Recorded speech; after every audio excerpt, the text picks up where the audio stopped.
नमस्कार मित्रों, 23 अगस्त की सुबह 1:28 पर ग्रहों में राजकुमार बुध मार्गी से वक्री होने जा रहे हैं और 15 सितंबर को प्रातः 1:58 तक वो वक्री रहेंगे। इसके बाद वो मार्गी हो जाएंगे सिंह राशि में ही, और उसके बाद वो 1 अक्टूबर को अपनी स्वराशि और जो उच्च राशि है कन्या राशि उसमें वो प्रवेश करेंगे। आज इस वीडियो में मैं आपको बुध के वक्री होने के बाद सभी 12 राशियों पर उसका क्या प्रभाव पड़ेगा उसकी संपूर्ण जानकारी दूंगा। मित्रों, ये जो जानकारी होती है ये राशि के ऊपर आधारित होती है। कृपया इसको आप अपने निजी आधार पर मत समझा कीजिए, क्योंकि जब आपको अपने बारे में जानकारी चाहिए होगी तब आपको अपनी कुंडली का विश्लेषण कराना चाहिए, तब आपके ऊपर वो सटीक लागू होगी जो राशि पर जानकारी दी जाती है। इसलिए कई जो श्रोता हैं, जो दर्शक हैं, जो देखते हैं वीडियो को, वो अक्सर कभी कभी कुछ भयभीत हो जाते हैं या कुछ असभ्य भाषा का भी इस्तेमाल करने लगते हैं जब उनकी राशि के बारे में कुछ गलत बताया दिया जाता है। या जो अब गलत हम लोग नहीं बोलते, हम लोग तो जो ज्योतिषी होता है उसका काम होता है सच बोलना। अब सच बहुत लोग स्वीकार करते हैं, कुछ लोग नहीं स्वीकार कर पाते हैं। तो जो अस्वीकार करते हैं, जो जानते हैं कि हाँ कहीं ना कहीं ये सच तो बोल रहे हैं लेकिन वो स्वीकार नहीं कर पा रहे हैं, तो वो कहीं ना कहीं थोड़ा सा भयभीत हो जाते हैं, थोड़ा परेशानी में आ जाते हैं कि अरे ये क्या होने वाला है मेरे साथ।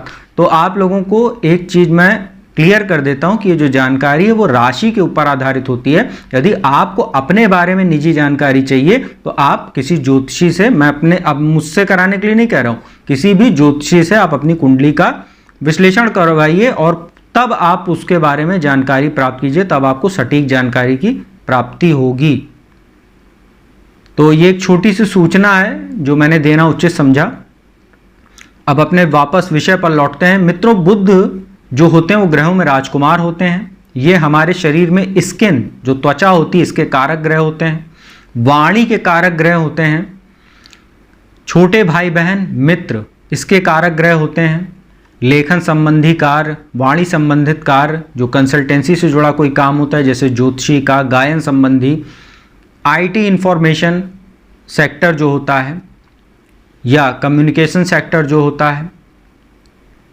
इसके बाद जो स्क्रिप्ट राइटिंग है, बॉलीवुड है, अभिनय संबंधित काम है, गायन संबंधित काम है, मीडिया, जर्नलिज्म, इन सब क्षेत्रों से जुड़े हुए होते हैं बुध। तो बुध जब 23 अगस्त को तड़के 1:28 पर वक्री होंगे तो उसका सभी 12 राशियों पर क्या प्रभाव पड़ेगा, अब मैं आपको राशि के अनुसार जानकारी देना शुरू करता हूं। मित्रों, सबसे पहले मेष राशि की बात करते हैं। मेष राशि के लिए पंचम भाव में बुध का गोचर चल रहा है। पराक्रमेश और रोगेश होकर पंचम भाव में वो गोचर कर रहे हैं, शिक्षा और संतान के घर में। यहां पर बुध जब वक्री होंगे, ये बुद्धि का भी घर है और बुध जो है वो बुद्धि के कारक हैं, तो कहीं ना कहीं थोड़ा बहुत बुद्धि में आपके भ्रम की स्थिति उत्पन्न होगी। आपको अगले 15 सितंबर तक किसी भी बड़े निवेश से बचना चाहिए। खास तौर पर यदि आप लोग जुआ, सट्टा, शेयर, लॉटरी में निवेश करते हैं तो कृपा करके निवेश ना करें।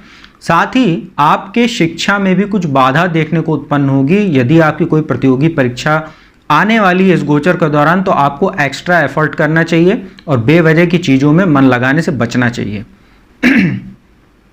वृषभ राशि की बात करते हैं। धनेश और पंचमेश होकर चतुर्थ भाव में बुध का गोचर चल रहा है और यहीं पर वो वक्री हो जाएंगे। 15 सितंबर तक अपने माता के स्वास्थ्य का ध्यान रखिएगा और साथ ही उनके संबंधों का ध्यान रखिएगा। और यदि आप कोई सामाजिक कार्यकर्ता हैं या राजनीति से जुड़े हुए हैं तो चतुर्थ भाव जनता का घर होता है और यहाँ पर बुध जब वक्री होंगे उनकी दृष्टि दशम भाव पर होगी, राजनीति के घर पे, कर्म के क्षेत्र पर। तो किसी भी प्रकार का कोई ऐसा अनैतिक कार्य मत कीजिएगा आप जिससे आपकी छवि जनता में और समाज में धूमिल हो। साथ ही आपकी नौकरी वगैरह पर भी कुछ समस्या देखने को मिलेगी, अनचाहा स्थानांतरण वगैरह भी हो सकता है। तो कृपया करके अपने व्यवहार में थोड़ा सा संयम बरतिएगा और फ्रेंडली होकर ही कार्यस्थल पर कार्य कीजिए और सतर्क होकर कीजिएगा, अन्यथा आपको कुछ समस्या जरूर देखने को मिलेगी 15 सितंबर तक। मिथुन राशि की बात करते हैं। आपके तो राशि के ही स्वामी होते हैं। तीसरे भाव में बुध का गोचर चल रहा है। लग्नेश और चतुर्थेश होकर तीसरे भाव में वो वक्री हो जाएंगे। मैं तो तीसरा भाव छोटे भाई बहन, मित्रों का, पड़ोसियों का, हमारे आत्मविश्वास का, पराक्रम, साहस, पुरुषार्थ का घर होता है। बुध का यहाँ पर वक्री हो जाना छोटे भाई बहनों से कुछ संबंधों को प्रभावित कर सकता है। साथ ही आपको इस पूरे गोचर के दौरान 15 सितंबर तक बेफिजूल के जो दोस्ती यारी होती है इनसे बचने की आवश्यकता, अन्यथा उनके कारण आप किसी वाद विवाद में फंस सकते हैं। साथ ही भाग्य में भी आपको कुछ कमी देखने को मिलेगी। आपकी जो एनर्जी और एफर्ट होगा वो वक्री काल में कुछ बेकार की चीज़ों में लगेगा, जिससे आपका समय भी बर्बाद होगा और कहीं ना कहीं आपका मान सम्मान भी प्रभावित हो सकता है। साथ ही आपके आत्मविश्वास में भी थोड़ी बहुत कमी देखने को मिलेगी, जिससे आप किसी महत्वपूर्ण निर्णय लेने को काफ़ी आपके अंदर भ्रम की स्थिति उत्पन्न होगी। तो ये गोचर आपके लिए भी थोड़ा सा समस्यादायी है, आपको सतर्क रहने की आवश्यकता रहेगी। कर्क राशि की बात करते हैं। आपके लिए विशेष सतर्कता वाला समय है। दूसरे भाव में बुध का गोचर चल रहा है। कर्क राशि वालों के लिए बुध कोई कारक नहीं होते हैं। द्वादश भाव नाश भाव के और तीसरे भाव के स्वामी होकर दूसरे भाव धन स्थान और वाणी के स्थान पर बैठे हुए हैं। कंसल्टेंसी से जुड़ा कोई काम करते हैं, बोलने संबंधित कोई काम करते हैं, बहुत सतर्क रहिएगा, वरना आपकी नौकरी वगैरह आपके वाणी दोष के कारण छूट सकती है और दूसरी नौकरी मिलने में भी आपको काफ़ी समस्या आ सकती है, क्योंकि अष्टम में बैठे शनि आपकी ढैया भी चल रही है और वहां से शनि की तीसरी और नीच दृष्टि दशम भाव में और वहां राहु बृहस्पति का चांडाल दोष है। ऐसे में बुध का दूसरे भाव में वक्री हो जाना, आपकी नौकरी वगैरह यदि छूटती है तो मिलने में भी समस्या आएगी। साथ ही बैठे बैठाए आप किसी वाद विवाद में भी फंस सकते हैं अपने वाणी दोष के कारण। साथ ही परिवार में भी यह बुध का वक्री काल कुछ समस्या पैदा करेगा। वैवाहिक जीवन में भी समस्या पैदा करेगा। ससुराल पक्ष से संबंधों को बिगाड़ सकता है यदि आप विवाहित हैं, और यदि अविवाहित हैं तो आपके व्यवहार या वाणी दोष के कारण बनता बनता रिश्ता तय होने में भी कुछ समस्या आएगी और पैतृक संपत्ति से जुड़े मामले में भी कुछ समस्या पैदा कर सकता है। तो कर्क राशि एक ऐसी राशि जिसको विशेष सतर्कता बरतने की आवश्यकता रहेगी 15 सितंबर तक। इसके बाद सिंह राशि की बात करते हैं। बुध आपके लिए बहुत योग कारक ग्रह होते हैं। तो दूसरे भाव धन भाव के स्वामी, साथ ही लाभेश होते हैं एकादश भाव के स्वामी, लग्न में बैठे हुए हैं और यहां पर वो वक्री हो जाएंगे। अपने स्वास्थ्य का ध्यान रखिएगा। अचानक आपके सामने कोई ऐसा खर्चा आ सकता है जिससे आपका बजट बिगड़ सकता है, तो आपको इसका काफ़ी ख्याल रखने की आवश्यकता रहेगी। अपने बजट को संभाल कर चलें। और सप्तम भाव पर बुध की दृष्टि रहेगी तो वैवाहिक जीवन में भी कुछ समस्या पैदा कर सकते। साथ ही साझेदारी में व्यापार करते हैं तो भी कुछ आपके हानि के योग बना सकता है ये वक्री बुध।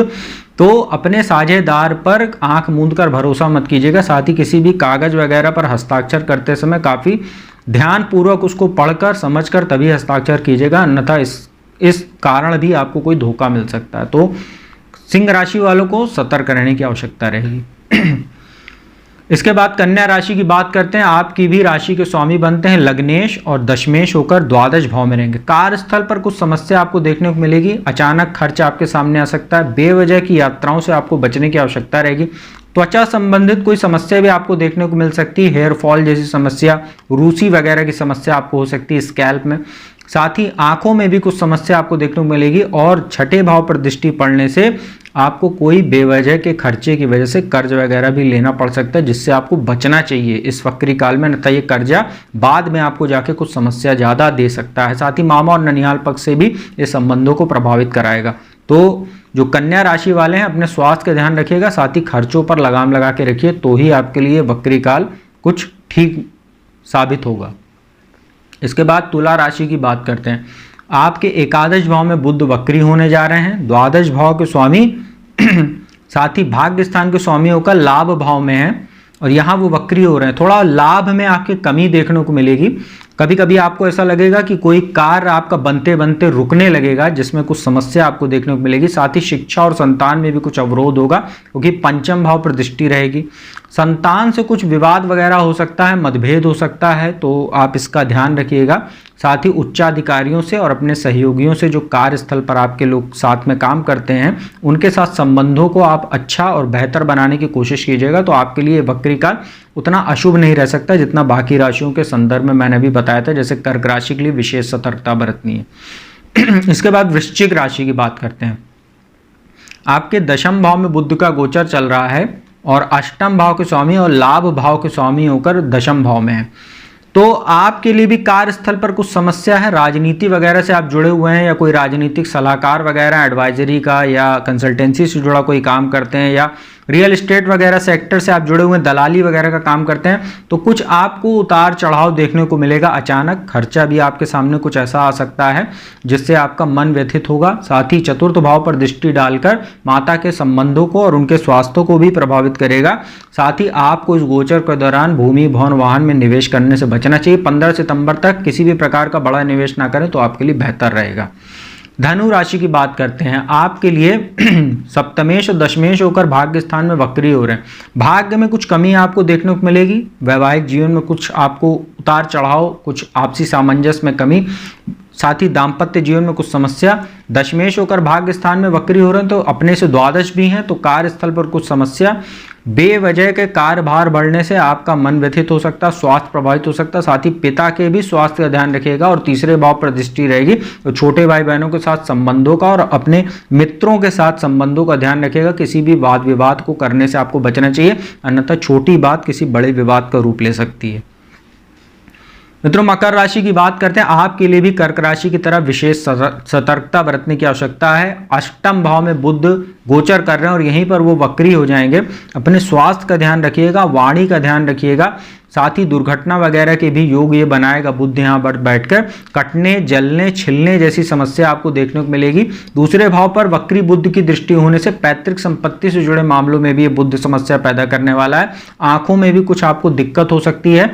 साथ ही संचित धन में कमी कराएगा। स्वास्थ्य संबंधी चीजों पर आपका खर्चा ज्यादा हो सकता है। परिवार में भी किसी का ये स्वास्थ्य प्रभावित कर सकता है जिस पर आपका संचित धन खर्चा होगा। साथ ही ससुराल पक्ष से भी कुछ ना कुछ संबंधों को जरूर ये 15 सितंबर तक प्रभावित करने का काम करेगा, तो आप सतर्क रहिएगा। आपके ऊपर वैसे भी 7.5 का अंतिम चरण चल रहा है और बुध और वैसे भी शनि का सीधा संबंध बना हुआ है, तो वैसे भी आपको सतर्क रहने की आवश्यकता है। साथ ही मेष राशि में स्थित राहु की भी बुध पर दृष्टि है, तो वैसे भी बुद्धि थोड़ी बहुत भ्रमित रहेगी आपकी, जिससे आप गलत डिसीजन ले सकते हैं, जिससे आपको कोई हानि का भी योग बनेगा। तो 15 सितंबर तक आप विशेष सतर्क रहिएगा। कुंभ राशि की बात करते हैं, सप्तम भाव में बुध का गोचर चल रहा है। अष्टमेश और पंचमेश होकर सप्तम भाव में यहाँ वक्री हो जाएंगे वो। वैवाहिक जीवन का ध्यान रखिएगा। यदि कोई आपका एक्स्ट्रा मैरिटल अफेयर वगैरह है या आपका कोई तलाक वगैरह का कोई मामला चल रहा है, उसकी वजह से ये आपको मानसिक तनाव देने का काम करेगा। लग्न पे दृष्टि डालेगा तो कहीं ना कहीं बुद्धि भी आपकी कुछ भ्रमित हो सकती है, क्योंकि लग्न में शनि भी बैठे हैं, वो वैसे भी आपके कार्यों में अवरोध पैदा कर रहे हैं। 7.5 का दूसरा चरण चल रहा है। साथ ही आपके तीसरे भाव में बैठे राहु की भी दृष्टि रहेगी बुध पर, तो व्यापार वगैरह से जुड़ा कोई बड़ा डिसीजन लेने से 15 सितंबर तक बचिए।